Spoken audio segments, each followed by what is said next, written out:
My parents demanded I sell my house to bail out my sister's failed business. When I refused, they broke into what they thought was still my home with baseball bats, screaming, "This will teach her to abandon family." They destroyed a stranger's house instead. The phone call from Officer Hughes that Tuesday morning changed everything.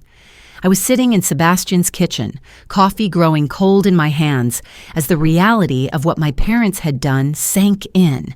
They had caused $40,000 in damage to an innocent person's home, all because they thought they were vandalizing my property as revenge for refusing to bankrupt myself for my sister's mistakes. But to understand how spectacularly this backfired on them, I need to take you back to where this whole mess started 5 years ago. I'm Vivian, and this is the story of how my family's greed and entitlement ended up costing them everything they claimed was too precious to lose. 5 years earlier, I was 28 years old living in a cramped studio apartment that was basically a glorified closet. Every single day for 4 years, I'd wake up in that space and remind myself why I was doing this, why I was eating canned beans for dinner, taking the bus instead of owning a car, buying clothes from thrift stores, and celebrating birthdays with gas station cupcakes. $120,000. That's what freedom looked like to me. Enough money to buy a house, to finally have a space that was truly mine. Every dollar represented a choice, a sacrifice, a dream deferred, but not abandoned. Late nights debugging code until my eyes burned. Freelance weekend projects while my friends were out living their lives. I worked as a senior software engineer at a fintech company, pulling in $95,000 a year. But I lived like I made minimum wage because I had found it. The perfect 3-bedroom craftsman with hardwood floors and a kitchen that caught the morning light like liquid gold. Every Saturday, I'd drive to my parents' house for our weekly family tradition. Mom would make her famous meatloaf. Dad would complain about his back while secretly loving having both his daughters around the table. And Melissa, my older sister by 3 years, would show up with Andrew, her husband, who always seemed to be chasing the next get-rich-quick scheme that would make him wealthy without actually working. That particular Saturday in October felt different from the moment I walked in. Melissa and Andrew were whispering in the corner like conspirators. Mom kept shooting me these strange looks, part excitement, part calculation. Dad couldn't quite meet my eyes during his usual complaints about the neighbor's dog.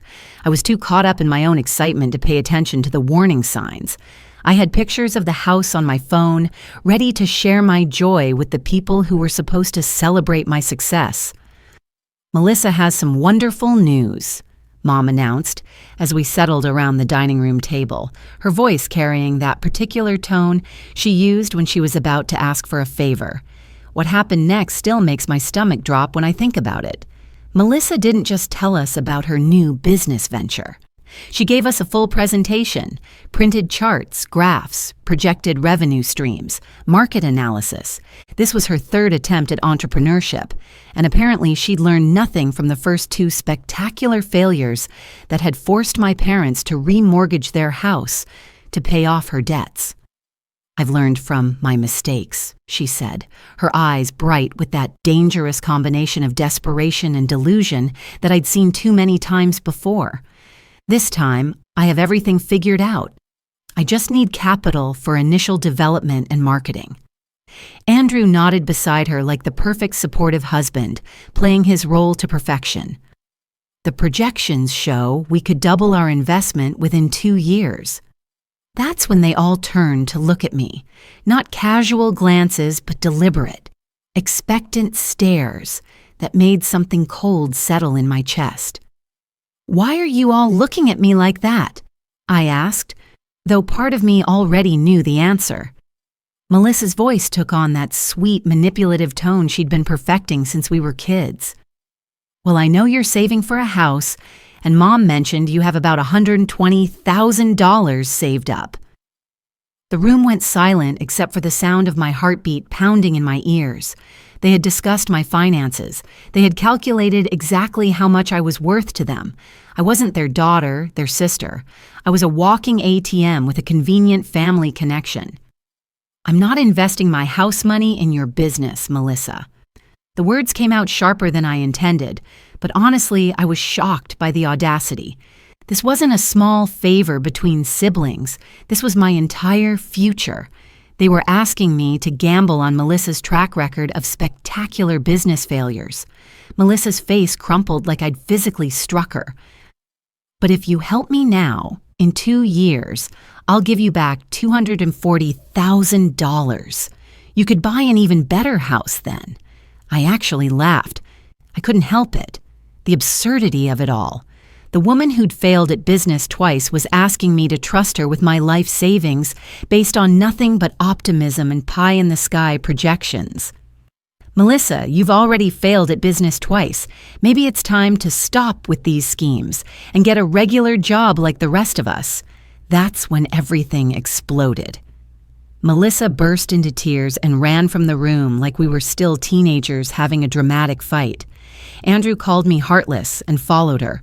And my parents, the people who had raised me, who had supposedly loved me unconditionally for 28 years, immediately turned on me like I was the villain in this story. How could you be so cruel to your sister? Mom's voice was ice cold, cutting through me like a blade. Melissa is more talented than you'll ever be. You're just jealous of her success. Success? I wanted to scream.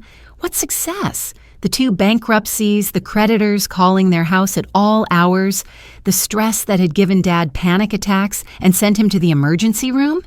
But Dad delivered the killing blow. You give Melissa that money, or you're no longer part of this family. I stared at these people, these strangers wearing my parents' faces, and realized that to them, I had never been a daughter. I was a bank account with a heartbeat, a resource to be tapped when needed.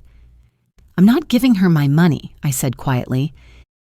Then get out of our house and don't come back. So I did. I walked out of that house, drove home to my cramped apartment, and changed my phone number the next day. If they wanted to cut me out of the family over money, I'd make it official. 1 year later, I bought that house. The same beautiful craftsman with hardwood floors and morning sunlight streaming through the kitchen windows. I set up my home office in the spare bedroom and discovered what peace actually felt like. No more Saturday dinners, walking on eggshells, no more listening to Melissa's latest delusional business plans, no more being treated like a human ATM by the people who were supposed to love me. Through mutual friends, I heard that Melissa's business was actually successful this time. She bought a big house, was traveling constantly with Andrew, posting pictures of their lavish lifestyle all over social media. I was genuinely happy for her, but I felt zero regret about protecting my financial future. For 5 years, I lived without them. 5 peaceful, drama-free years where I advanced in my career, learned to enjoy my own company, and slowly built a life that felt authentically mine. During those years, my career flourished in ways I never expected. I moved from senior software engineer to principal architect, then to head of engineering at a rapidly growing fintech startup. My salary jumped from $95,000 to $165,000, then to $210,000 when we went public, and my stock options vested. I even met someone, Sebastian, this incredible man I connected with through a professional networking group. He was a financial advisor in another state, but we made the long-distance relationship work because he was everything my family had never been. Kind, stable, supportive, someone who valued me for who I was, not what I could provide. Sebastian would visit me, I'd visit him, and we started talking seriously about a future together.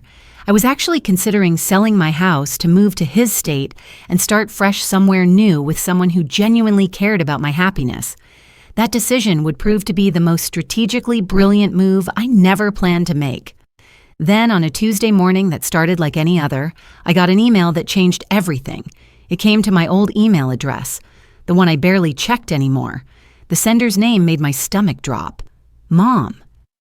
Vivian, we need to see you urgently. This is a matter of life and death. Please come home. Despite everything, these people had raised me. If someone was dying, if Dad was having a heart attack, or Mom had cancer, I needed to know. So I wrote back, short and direct. I'll come by this Saturday. Saturday morning, I sat in my car outside their house for 10 minutes, trying to gather courage. The neighborhood looked smaller than I remembered, shabbier somehow. But what really caught my attention were the two cars in the driveway, Melissa's brand new Porsche and Andrew's pristine Mercedes, both expensive as hell. So this wasn't just about my parents. This was a family intervention. Mom opened the door, looking older, more tired, with new lines around her eyes that hadn't been there 5 years ago. "Vivian," she said, her voice shaky with emotion, "thank you for coming." The whole family was assembled in the living room like some twisted reunion special. Dad in his usual chair, looking grim, Melissa on the couch next to Andrew, her eyes red from crying. They all looked genuinely happy to see me, but also terrified. "What's going on?" I asked, staying standing because I didn't want to get comfortable. "Your email said this was life and death." Mom immediately started tearing up. "It's about Melissa. She's in serious trouble." I looked at my sister, who couldn't even meet my eyes. Andrew was holding her hand like she might float away if he let go. "What kind of trouble?" Dad cleared his throat. "Her business went under 3 months ago. The bank took her house. She owes money to some very dangerous people." I felt that familiar mixture of vindication and genuine sadness. Vindication because I'd been right about her business prospects all along. Sadness because losing your home genuinely sucks, even when it's the predictable result of your own terrible decisions. "I'm sorry to hear that," I said carefully, "but what does this have to do with me?" Melissa finally spoke up, her voice barely a whisper. $150,000. "Who do you owe $150,000 to?" Andrew answered. "Private investors. They're not the kind of people who accept 'I'll pay you later' as an answer." Melissa started crying again. "They've been calling, making threats. They know where we're staying now. They know our routines. We're scared, Vivian. Really scared. I felt bad for them. I really did. But I still didn't understand why I was sitting in this living room." "That's terrible. But I still don't see what you want from me." Mom dropped the bomb. "We know you bought a house, a nice one. We think you should sell it and help Melissa pay off these debts." I stared at her like she'd grown a second head. "Are you out of your goddamn mind?" "You're young," Mom continued as if I hadn't spoken. "You can earn another house. Melissa and Andrew could be seriously hurt if they don't pay this money back." I looked around the room at all of them. These people who had abandoned me for 5 years, who had told me I wasn't family anymore, who had never once called to check if I was alive or dead. "So let me get this straight," I said slowly, my voice getting colder with each word. "You kicked me out of the family 5 years ago because I wouldn't give Melissa money for her business. Now that business has failed spectacularly. She's in debt to dangerous people, and you want me to sell my house to bail her out?" "Family helps family," Dad said with a straight face. "Family?" I laughed, but there was no humor in it. "You told me I wasn't family anymore. Remember? You cut me off completely." Melissa was sobbing harder now. "I know we messed up before, but this is different. These people aren't going to just take us to court. They're going to hurt us." "Then maybe you should have thought about that before you borrowed money from loan sharks," Andrew got angry. "You have no idea what kind of pressure we're under." "You're right, I don't. But I noticed 2 very expensive cars in the driveway. Maybe start by selling those and paying off some of the debt." "We need those cars for work," Melissa snapped. "You need them more than you need to be safe from dangerous creditors?" The circular logic was making my head spin. They were asking me to destroy my financial security to fix problems they had created while refusing to make any sacrifices themselves. Mom got right in my face. "This house you bought, if you sold it, you could pay off Melissa's debts and still have money left over for a nice apartment." A nice apartment. I was getting really angry now. "Mom, I worked my ass off for that house. I saved every penny for years. I lived like a monk so I could afford it. I'm not selling it to fix Melissa's mess." She's your sister, Dad said. She's also a grown woman who made her own choices. Bad choices, apparently. Melissa jumped up from the couch. You're supposed to help me. You're supposed to care about what happens to me. Where was this family loyalty 5 years ago when you all told me to get lost? That was different, Mom said. How was it different? You didn't want to help me keep my money then, and I don't want to help you with your money problems now. The room went quiet. Everyone was staring at me like I was the unreasonable one, like I was the villain in their twisted family drama. I'm not doing this, I said finally. Melissa got herself into this mess, and she can get herself out. If you want to help her so badly, sell your house and give her the money. Mom gasped like I'd slapped her. This is the only house we have. We're old, Vivian. We can't just start over like you can. Then I guess you understand exactly how I feel about my house. I started walking toward the door. Melissa called after me.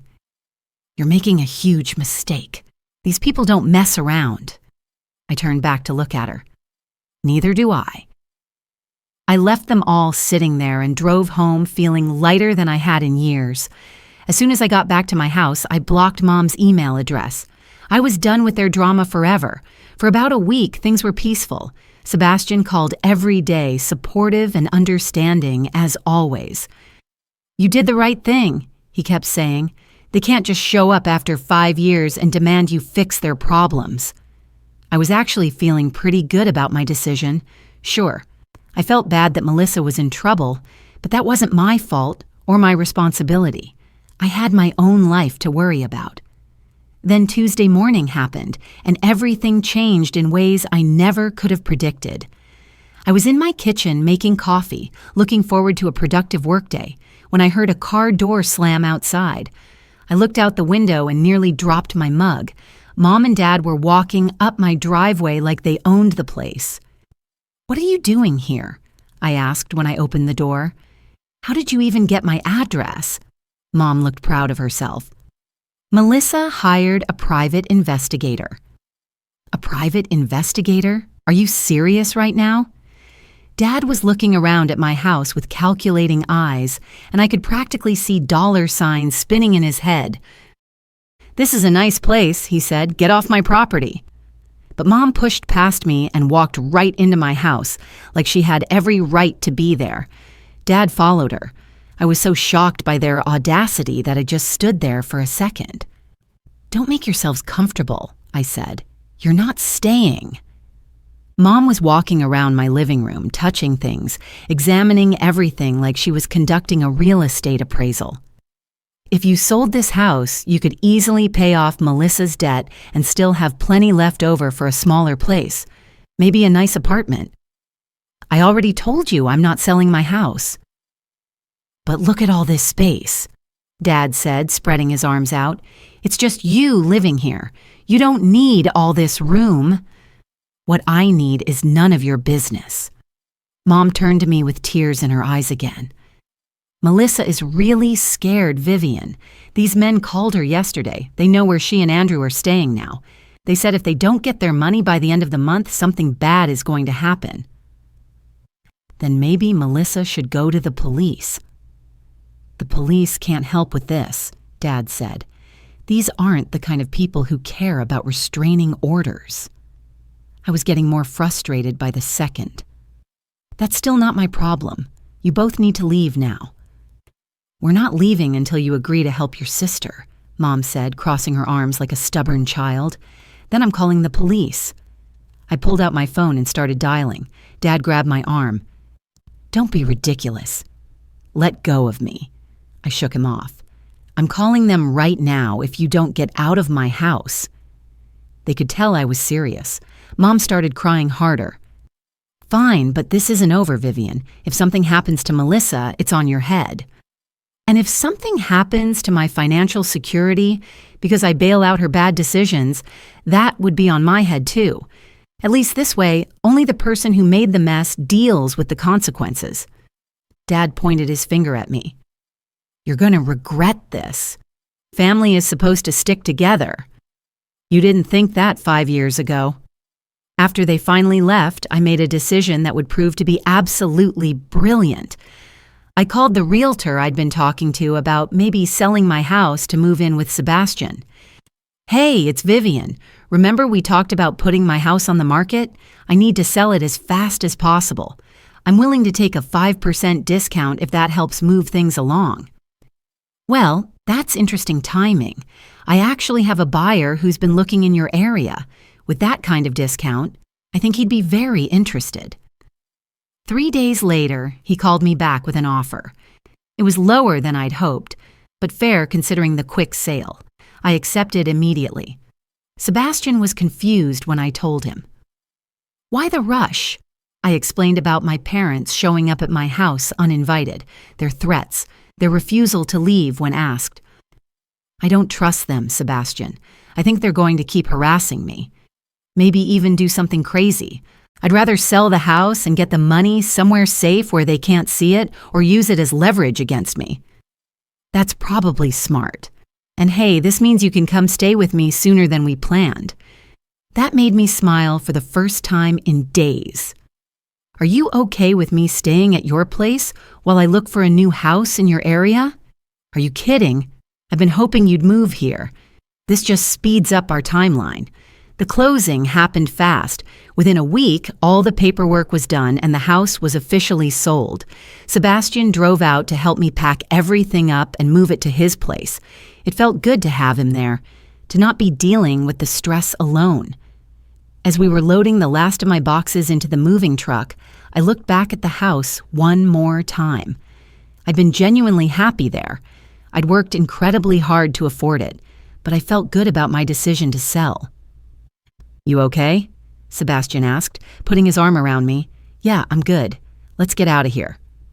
We drove off together and I felt this huge weight lift off my shoulders. Whatever happened with Melissa and her debt problems, it wasn't going to involve me or my money. I was finally free of their drama for good. Living with Sebastian turned out to be incredible. His place was comfortable and welcoming, and working remotely meant I could settle into a routine pretty quickly. We spent our evenings looking at houses online, planning our future together. For the first time in months, I felt genuinely happy and completely stress-free. I'd been living with Sebastian for about a month when my phone rang one Tuesday morning. The caller ID showed a number I didn't recognize, but it had my old hometown area code. "Is this Vivian Smith?" "Yes. Who's calling?" "This is Officer Hughes with the Lincoln Police Department. I'm calling about an incident involving your parents, Wade and Susan Smith." My blood went cold. "What kind of incident?" "They were arrested last night for breaking and entering and destruction of property. The homeowner wants to press charges." I was completely confused. "Breaking and entering where?" "The address they broke into is listed as your former residence. Is 847 Maple Street a house you used to own?" "I sold that house a month ago. What were my parents doing there?" "That's what we're trying to figure out. They caused significant damage to the interior of the home, destroyed furniture, broke windows, spray-painted obscenities on the walls. The new owner came home to find them in his living room, smashing his coffee table with a baseball bat." I sat down hard on Sebastian's couch, my legs suddenly unable to support me. "Are you serious?" "Very serious. The damage is estimated at around $40,000. Your parents claimed they thought it was still your house and that you'd wronged them somehow. They said they were getting back at you for abandoning your family."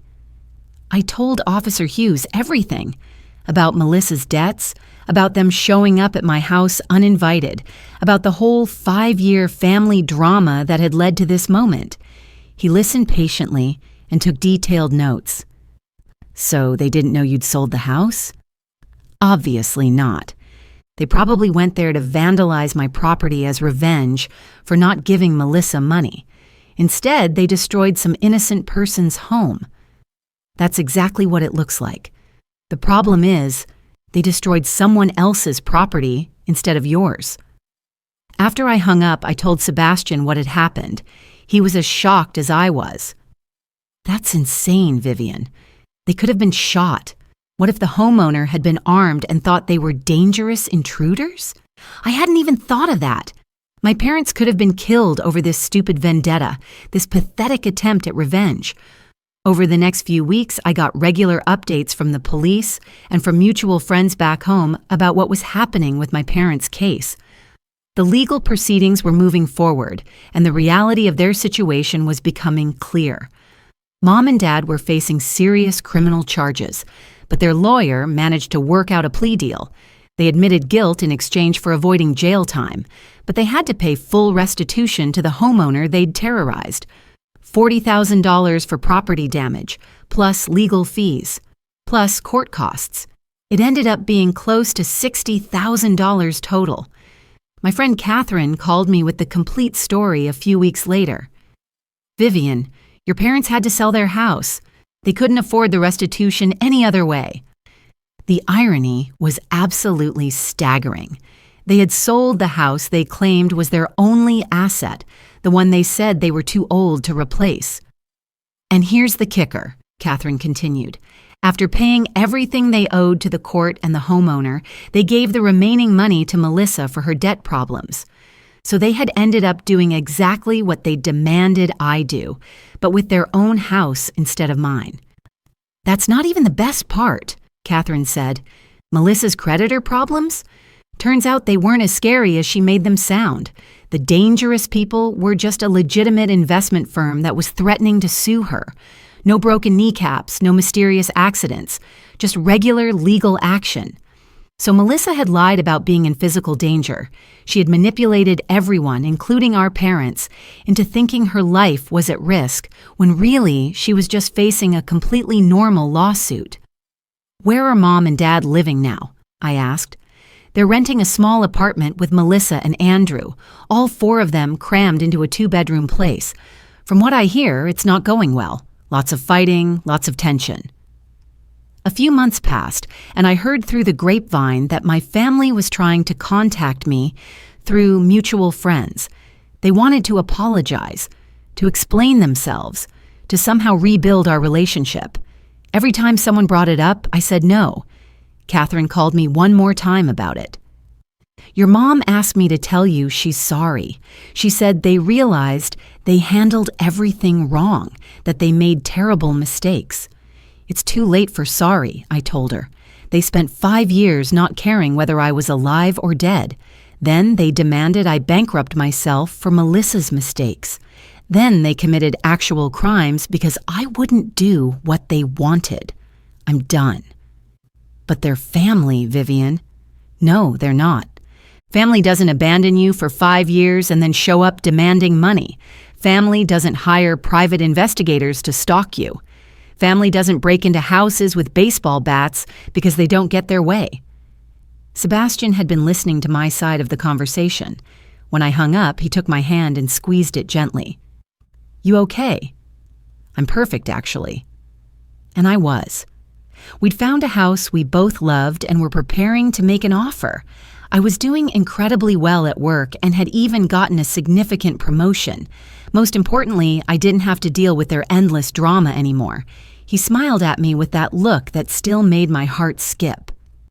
"Speaking of the house we love, I was thinking about making an offer that's bigger than just on the house." He got down on one knee right there in his living room and pulled out a ring box that took my breath away. "Vivian, will you marry me? We can buy that house together and start our real life, the one we've been dreaming about." I started crying happy tears for the first time in what felt like forever. Yes, absolutely yes. We got engaged that day and put an offer on the house that weekend. Our offer was accepted immediately, and we're planning to get married next year in the backyard of our new home.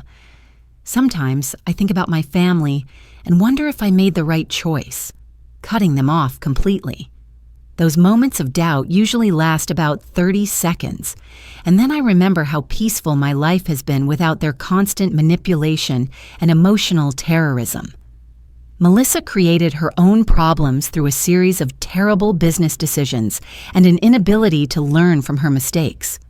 Mom and Dad chose to enable her destructive behavior instead of letting her face the natural consequences of her actions. They all chose to harass and threaten me instead of dealing with their own issues like adults. And when I refused to be manipulated, they chose to commit actual crimes. I chose to build a life with someone who loves and supports me unconditionally. I chose to protect my financial security and my mental health. I chose to surround myself with people who don't try to manipulate me or treat me like a walking ATM. I think I chose much, much better. Sebastian and I are deep into planning our wedding, talking about maybe having kids someday, dreaming about the garden we want to plant next spring. My career is thriving in ways I never imagined, and I wake up every single day feeling genuinely happy and at peace, really truly happy with the life I've built. And none of that would have been possible if I'd let my family drag me back into their mess. So no, I don't regret cutting them off. Not for a single second. Sometimes the people who are supposed to love you unconditionally are actually the ones who place the most impossible conditions on that love. And sometimes walking away from toxic family members is the most loving thing you can do for yourself and for your future. The hardest boundaries we set are often the ones that finally set us free.